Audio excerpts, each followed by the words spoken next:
While I won't say this was better than episode 1 and 2, I will definitely say I love Kurt Russell as currently Shaw. What's up, YouTubers of the world? MegaGeekMIxer here to give you guys my review on episode 3 of Monarch Legacy of Monster. And first off, I hope everybody had a great Thanksgiving, enjoyed everything they're thankful for, from their friends to their family to their lives, etc., etc. And I hope you all had an amazing Black Friday. If you guys went out there, I hope you survived out there. But now, having said all that, let's get into episode 3 of Monarch, which had a few interesting things here. While I still won't say it was as hyped as the first 2 episodes, I do love the fact that they decided to focus a little more into the present compared to the past. Mind you, do we still get the past and how it's connected with the present? Yeah, but we still get more of the present this time instead of the past, because I felt that was what we got mostly in episode 1 and 2, when I'm pretty sure they might have been balanced out. So that just may be me on that end. All the same though, let's go ahead and break all this down, because man, we got a lot of stuff to get into here. We'll start off with the short end of the stick here in the plot of episode 3, and in the fact that Monarch is still chasing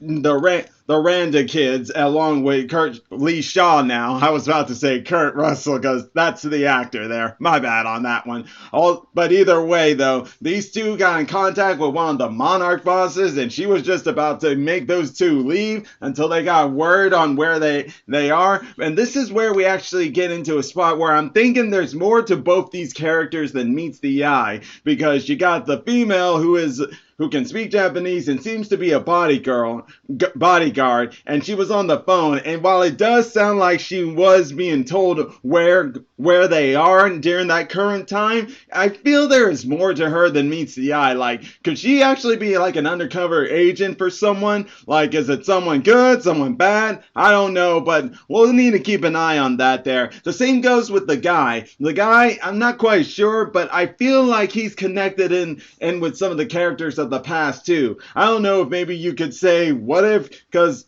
first off, we do know Hiroshi, who is the son of William Randa and Miss Keiko, and that he had 2 secret families. Who's to say that maybe Bill Randa had another secret family, if not Keiko?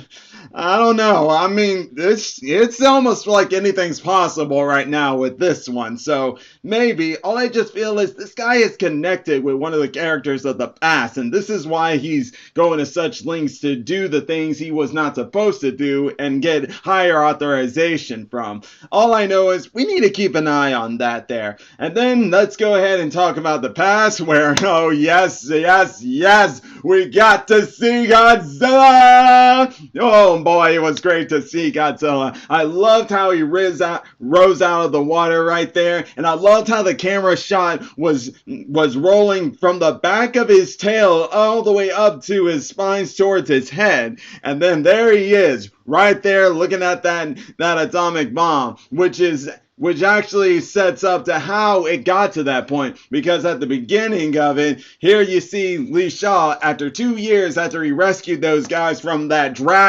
ion dragon, he goes to the military, his general, to get them backing and military backing so they could be able to even study more on these things. Now, at first, they are given approval, but unfortunately, what they find out is that the soldiers decided they would give them some nuclear, I mean, blah, blah, blah. Let me just put it this way. They need some nukes to lure Godzilla out, especially when they showed him a specimen of Godzilla's footprint, and the fact that they need to lure him out so they can get a better look at him. And they weren't wanting it to be in an atomic bomb sort of way, and when they saw that, oh no, they did not like that at all.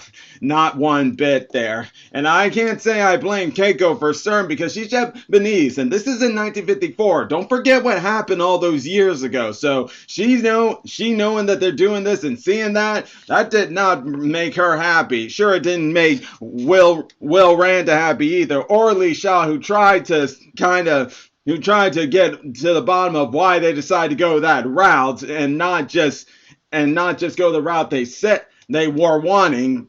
And let me just say, all I can say is, well, that's what happened. Because if there's one thing that past was showing me, it was how far apart and how unsociable scientists and military soldiers were with each other. How they just didn't really blend so much. Mind you, do they blend a little better now and have better respect and understanding for each other? Yes, without a doubt. But this was an interesting callback to how it was back in those times and how they just did not have the best relationship or respect then. It's great to see how much time has changed and things develop with time, which is natural and everything, but still, I also loved how when they were making that bomb, how they made it with Godzilla, with the very description of Godzilla there, and as they crossed it out saying, sorry pal, we don't need you here.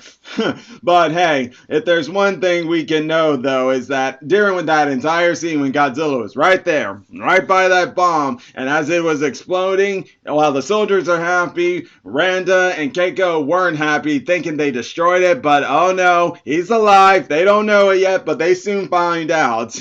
And let me just say, if you look at Godzilla right then and right there, you'll notice the difference from him from there to 2014 and how like he looks a lot more thinner and smaller compared to what he was in 2014, showing how much that bomb really helped him, how it made him grow stronger. And all I gotta say is, yeah, you US people thinking you could just destroy him in an instant like that, sorry, no can do. He got you guys back by surprising you and telling you, you didn't kill me. What do you people think you were doing? All you did was feed me.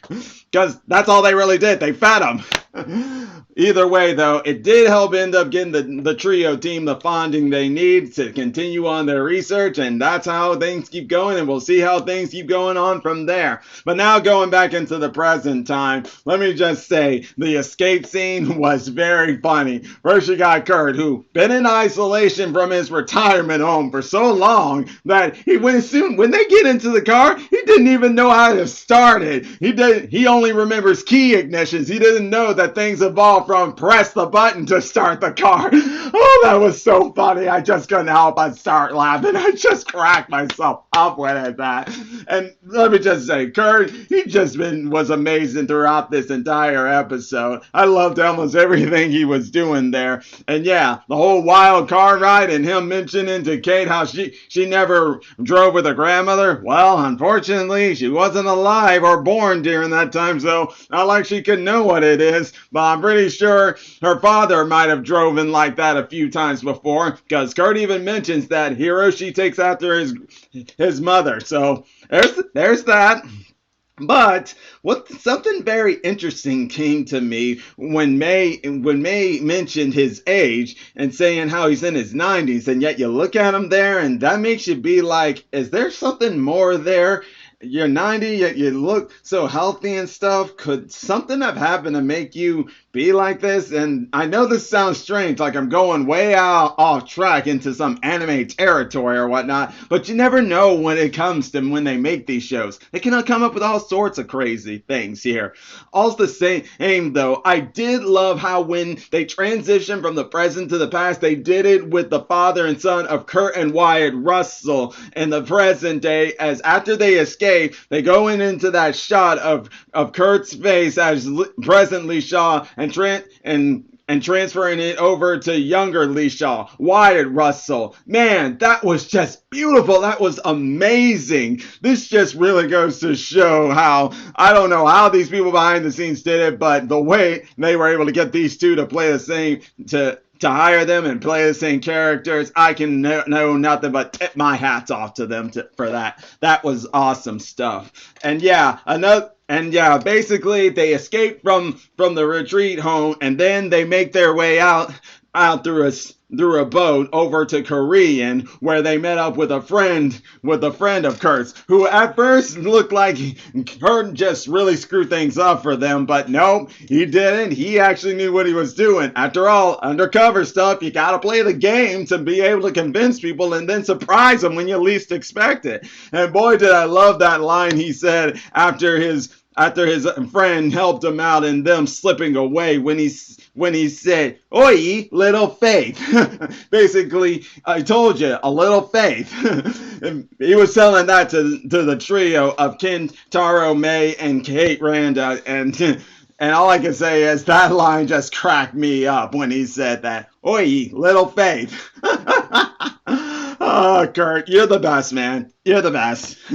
But I also now love how in the fact that as they were making their way over to Alaska, when they went into a plane that was owned by Kurt's friend there, it was here that we got a chance to see how Kate is starting to look like she's about to move past all her grudges and stuff with the revelation of finding out about a secret family. When Kurt's friend helped her to realize that you can like keep moping about it, but you can't run from pain. You gotta face it so you can move on with yourself. And it really did seem to affect her, because when they made that crazy landing, as she was working with Lee Shaw to work on, Lee Shaw. I was still going to say Kurt. I can't help it, guys. I'm really mixing it up when I should be saying his character's name. But back to what I was saying.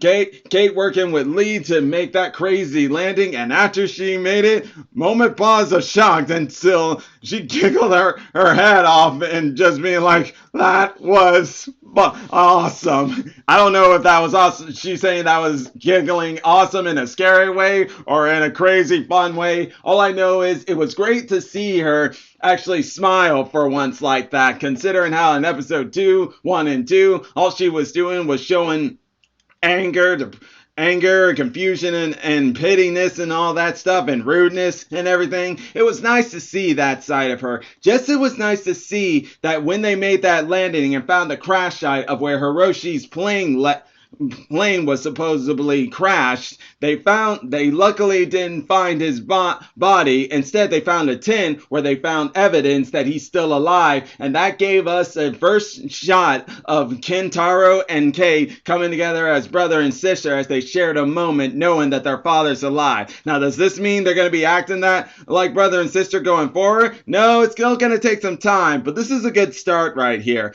But let's now talk about the fact that at the ending here, what do we see? We found out that the plane didn't crash, it landed safely. Instead, it was attacked by another Titan. I don't know what kind of Titan this is, but I loved how the fact that it has this ability to like suck the coldness right out of, or better yet, no, not the coldness, the heat right out of an object or an organism, because that's exactly what he did with Kurt's friend when they tried to escape, when he realized that something attacked the plane and could attack them. And man, that just made me be like, wow, I don't know what this thing is, but that's something right there. And all I can say is now, how are they going to escape that thing? How are they going to get out of Alaska? Oh, the answers to come, and I just can't wait. But that's all that happened in the episode, guys. And like I said, Kurt Russell, great job performance as Lee Shaw, and also so the same with his son. Like I said, we didn't really get much in the past with this one, but we got enough to make you talk about all sorts of things here. And I can only wonder how much longer until Monarch's able to catch up with them, and what more are we going to learn about those two characters that are on their tails? All the answers and more coming next week. But until then, guys, if you enjoy my videos, like always, all you got to do is click that like button, subscribe to the channel, hit the bell icon to be notified when I make more videos. And until then, MegaGeekMIxer signing out. Bye!